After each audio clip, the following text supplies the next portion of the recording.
खुलुमबाय बेयो बड'लेण्ड इंखं टेलिभिजन दिनै 9 आगस्ट 2022 समबारखालि सानसेनि बरादखौ नोंथांमोननि खाथियाव लाबोदों आं सदानन्द दैमारिया।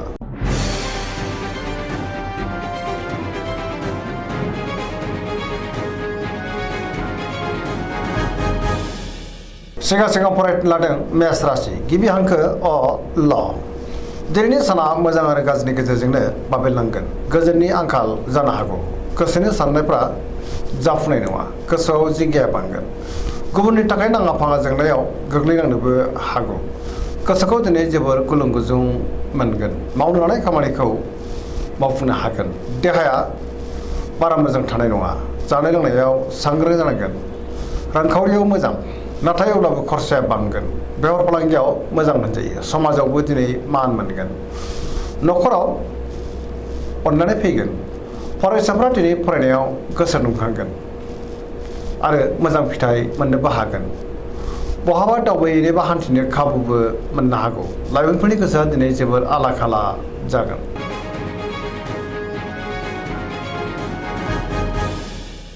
वृष राशि गिबि हांखो इ उ ब। दिनैनि साना जोबोर मोजां। गुबुननि हेफाजाब मोननो हागौ। गोसोखौ दिनै जोबोर गोजोननाय मोनगोन। माबा मोनसे मोजां खौरां मोननोबो हागौ। गोसोआव बोलो बांगोन। मावनो लानाय खामानिखौ थि समावनो आरो गोरलैयैनो मावफुंनोबो हागोन। समाजावबो मान मोनगोन। रांखावरियाव दिनै जोबोर मोजां। मोननो गोनांखौ मोननो हागोन। बेफार फालांगियाव जोबोर मोजां मुलाम्फा मोनगोन। आयाबो बांगोन।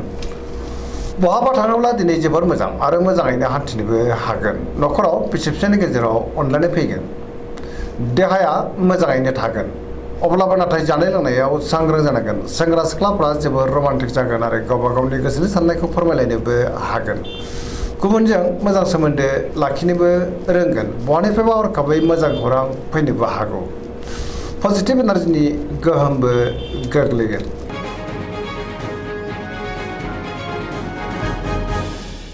मिथुन राशि गिबि हांखो क स। दिनैनि साना जोबोर मोजां।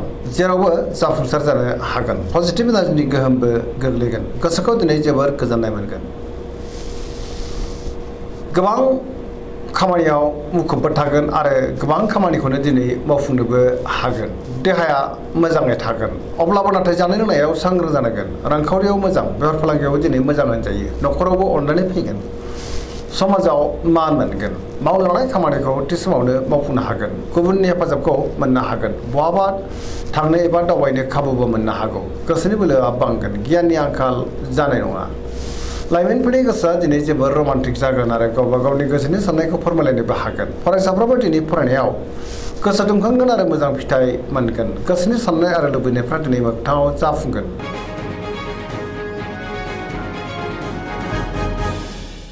कर्कट राशि गिबि हांखो ड ह। दिनैनि साना जोबोर मोजां। गोसोखौ दिनै जोबोर गोजोननाय मोनगोन। मावनो लानाय खामानिखौ थि समावनो मावफुंनो हागोन।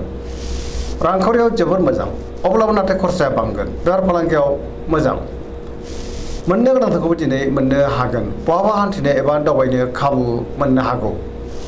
देहाया दिनै मोजाङैनो थागोन। गुबुननि हेफाजाबबो मोनगोन। गुबुननि गोसोखौ बोनो हागोन। न'खराव बिसि फिसायनि गेजेराव अननानै फैगोन। बिदा फंबायजों मोजां सोमोन्दो थागोन। गोसोनि साननायफ्रा मोगथाङाव जाफुंगोन। समाजावबो दिनै बयजोंबो गोरोबनानै थानो रोंगोन। लाइमोनफोरनि गोसोआ दिनै जोबोर रमान्टिक जागोन आरो गावबा गावनि गोसोनि साननायफोरखौ फोरमायलायनोबो हागोन।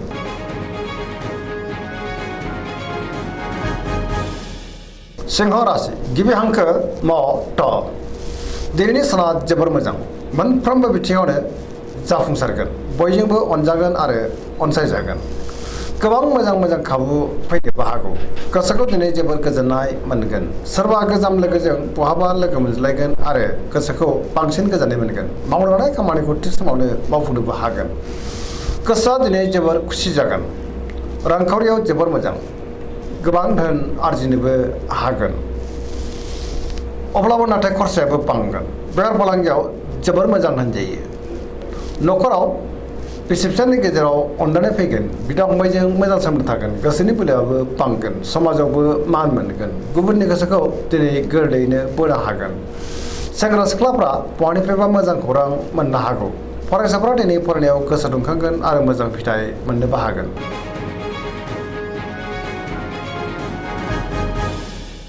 कन्या राशि गिबि हांखो प ट दिनैनि साना जोबोर मोजां गोसोआव गोग्गो आरो गोथों साननाय फैगोन गियाननि आंखाल जानाय नङा गोबां रोखोमनि मोजां मोजां खौरां फैनोबो हागौ रांखावरियाव दिनै जोबोर मोजां गोबां धोन आरजिनो हागोन बेफार फालांगियाव जोबोर मोजां मुलाम्फा मोनगोन सोरबा लोगोजों बाख्नायजानो हागौ न'खराव अननानै फैगोन फरायसाफ्राबो दिनै फरायनायाव गोसो दुंखांगोन लाइमोनफ्रा गोसोखौ दिनै जोबोर रमान्टिक मोनगोन आरो गावबा गावनि गोसोनि साननायखौ फोरमायलायनोबो हागोन समाजावबो मान मोनगोन देहाया दिनै मोजाङैनो थागोन गोसोनि बोलोआ बांगोन गोसोनि साननायफ्रा जाफुंगोन गोसोखौ दिनै जोबोर खुसि मोनगोन आरो पजिटिभ एनार्जिनि गोहोमबो गोग्लैनो हागौ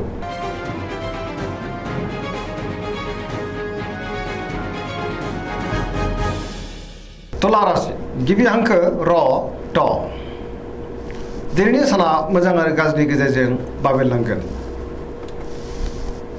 गोजोननि आंखाल जानोबो हागौ गोसोखौ दिनै जोबोर गुलुं गुजुं मोनगोन गोसोनि बोलोआ लोरबां जागोन गोसोनि साननायफ्रा देबर नांनो हागौ मावनो लानाय खामानिखौ मावफुंनो हागोन देहाया मोजाङै थागोन अब्लाबो नाथाय जानाय लोंनायाव सांग्रां जानांगोन रांखावरियाव मोजां मोननो गोनांखौ दिनै मोननो हागोन न'खराव बिसि फिसायनि गेजेराव अनलायनाय फैगोन बिदा फंबायजों मोजां सोमोन्दो थागोन समाजावबो मान मोनगोन बेफार फालांगियाव मोजां लिरनाय फरायनायाव आखा फाखा जागोन सोरजोंबा बाख्नाय जानोबो हागौ फरायसाफ्रा दिनै फरायनायाव गोसो दुंखांगोन गोसोनि साननायफ्रा नाथाय अब्लाबो देबर नांगोन नेगेटिभ एनार्जिनि गोहोमबो गोग्लैनो हागौ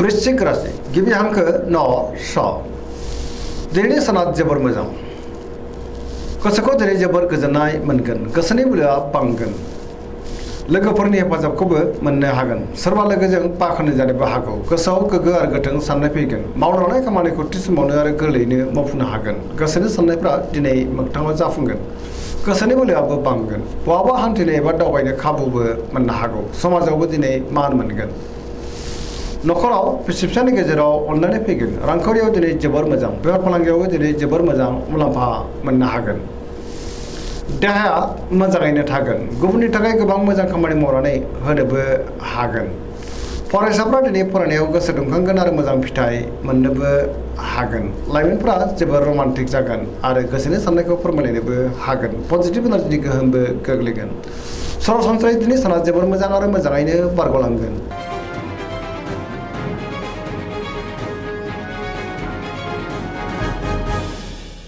धनु राशि गिबि हांखो ढ फ भ दिनैनि साना जोबोर मोजां समाजाव गोबां मान मोनगोन गुबुननि हेफाजाबखौ मोननो हागोन गोसोआव पजिटिभ साननाय फैगोन गोथों आरो गोग्गो साननो रोंगोन पजिटिभ एनार्जिनि गोहोमबो गोग्लैगोन सोरजोंबा बाख्नाय जानो हागौ गोसोनि बोलोआ बांगोन धोरोमारि बिथिङावबो दिनै गोसो दुंखांगोन मावनो लानाय खामानिखौ थि समावनो आरो गोरलैयैनो मावफुंनो हागोन रांखावरियाव दिनै जोबोर मोजां अब्लाबो नाथाय खरसायाबो बांगोन बेफार फालांगियाव दिनै जोबोर मोजां होनजायो देहाया मोजाङै थागोन न'खराव अननानै फैगोन बिमा बिफानि अननाय आरिफोरखौ मोनगोन बिदा फंबायजों मोजां सोमोन्दो लाखिनो रोंगोन लाइमोनफोरनि गोसोआ दिनै जोबोर खुसि जागोन आरो रमान्टिकबो जागोन फरायसाफ्राबो दिनै फरायनायाव गोसो दुंखांगोन आरो मोजां फिथाइ मोननोबो हागोन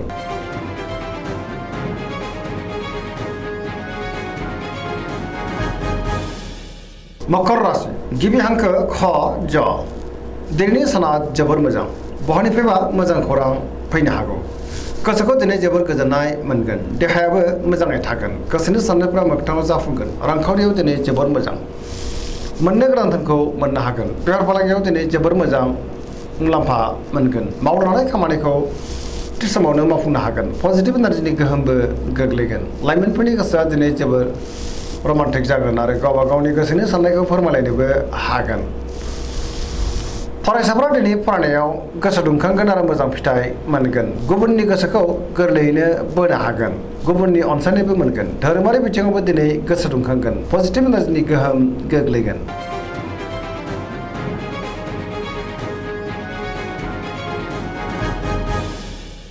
कुम्भ राशि गिबि हांखो ग स दिनैनि साना जोबोर मोजां गोसोनि बोलोआ बांगोन सोरजोंबा बाख्नाय जानोबो हागौ गोसोखौ दिनै जोबोर गोजोननाय मोनगोन मावलांनाय खामानिखौ थि समावनो आरो गोरलैयैनो मावफुंनो हागोन बहानिफ्रायबा हरखाबै मोजां खौरां फैनोबो हागौ समाजाव मान मोनगोन रांखावरियाव दिनै जोबोर मोजां गोबां धोन आरजिनो हागोन बेफार फालांगियावबो दिनै जोबोर मोजां गोबां मुलाम्फा मोननोबो हागोन देहाया दिनै मोजाङै थागोन न'खराव अनलायनाय फैगोन बिदा फंबायजों मोजां सोमोन्दो थागोन गोसोनि साननायफोरा दिनै मोजाङैनो जाफुंगोन सेंग्रा सिख्लाफ्रा जोबोर रमान्टिक जागोन आरो गोसो साननायखौ फोरमायलायनोबो हागोन